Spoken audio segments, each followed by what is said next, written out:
भारत पाकिस्तान मुद्द्यावर कोणतीही मध्यस्थी स्वीकार्य नाही, परराष्ट्र मंत्री एस जयशंकर यांनी नाव न घेता ट्रम्प यांना स्पष्ट सांगितले। ही बोगस जनता पार्टी मतचोरीपासून सावध राहा, प्रामाणिक निवडणूक घेतली तर महाराष्ट्र जिंकूच शकत नाहीत। राहुल गांधींनी बुरखा फाडला, उद्धव ठाकरेंचा हल्लाबोल। पुणे नागपूर वंदे भारतला प्रवाशांची पसंती, 5000 प्रवाशांना लाभ, 67 लाखांचे रेल्वेला उत्पन्न। पालकमंत्री निवडीचा निर्णय मुख्यमंत्रीच घेतील, उपमुख्यमंत्री अजित पवार यांचा छगन भुजबळ यांना टोला। नाशिकच्या निफाडमध्ये 2 दबंग कुत्र्यांनी बिबट्याला फरफटत नेलं, यानंतर वन विभाग अलर्टवर पिंजरा बसवणार। वासराच्या अंगावर गाडी घालणाऱ्या तरुणाला राजारामपुरी पोलिसांकडून अटक, कोल्हापुरातील घटना।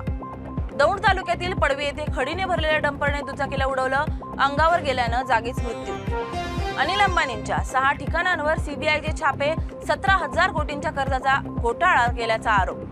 भिवंडीत खड्ड्याने घेतला 3रा बळी, रस्त्याची दयनीय अवस्था पुन्हा जीवघेणी ठरली, दुचाकी घसरली आणि मागून येणाऱ्या कंटेनरनं चिरडले। बिहारच्या पाटण्यात भीषण अपघात, ट्रक ऑटोच्या धडकेत गंगा स्नानासाठी जात असलेल्या 7 महिलांसह 8 जणांचा मृत्यू।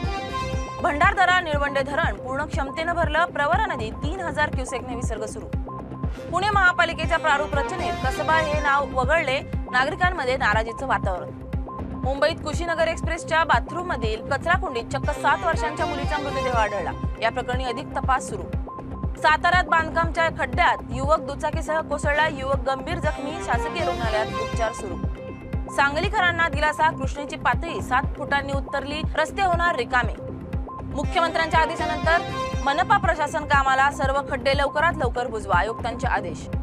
नागपुरात मारबत उत्सवाला सुरुवात, बडग्यांच्या मिरवणुकीत काळी पिवळी मारबत, उत्सवासाठी उपराजधानीत गर्दी।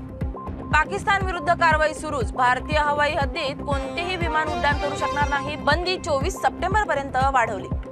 आवक वाढल्याने टोमॅटो कॅरेट 1000 वरून 200 वर, शेतकऱ्यांनी जालना महामार्ग रोखला।